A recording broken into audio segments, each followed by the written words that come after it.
தக் life Kamal sir, அதுக்கப்புறம் சிம்பு, த்ரிஷா இவங்க எல்லாருமே நடித்த ஒரு படம் இல்லையா, ஹைப் மூவியாக இருந்தது. பட் நானும் இந்த படத்தை ரிவ்யூஸை பார்த்துட்டு தாங்க போனேன். நான் படம் சூப்பராக இருக்குன்னுலாம் சொல்ல மாட்டேன்.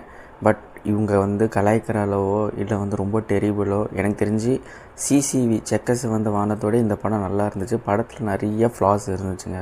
ஃப்ளாஸ் இல்லைன்னே சொல்ல முடியாது. அதுக்குன்ட்டு இது மொக்க கிடையாது. ஒரு கேங்ஸ்டர் ஸ்டோரி நம்ம சொன்னோன்னா, ஒரு கேம் ஆஃப் த்ரோன்ஸ் பார்த்துருப்போம் இல்லையா.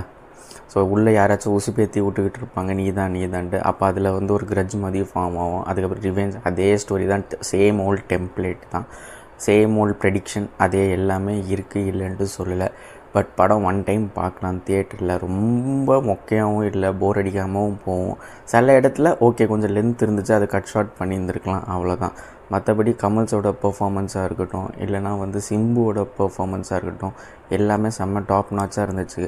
அண்ட் ஒன்று மட்டும் நல்லா தெரியுதுங்க, இதே படம் ஒரு மலையாளமோ தெலுங்குவோ இல்லை ஹிந்திலேயோ இங்கிலீஷ்லேயோ வந்துச்சுன்னா ஓன்னு கொண்டாடி இருப்பாங்க. பட் தமிழ் ஆடியன்ஸ் இப்போலாம் சாட்டிஸ்ஃபை பண்ணுறது ரொம்ப கஷ்டமாக இருக்குது. இது இப்படியே போச்சுன்னா எந்த ஒரு படமுமே தமிழ் இண்டஸ்ட்ரியில் சர்வைவ் ஆகாது. உங்களுக்கும் இந்த மாதிரி ஏதாச்சும் தாட்ஸ் இருந்துச்சுன்னா கமெண்ட் செக்ஷன்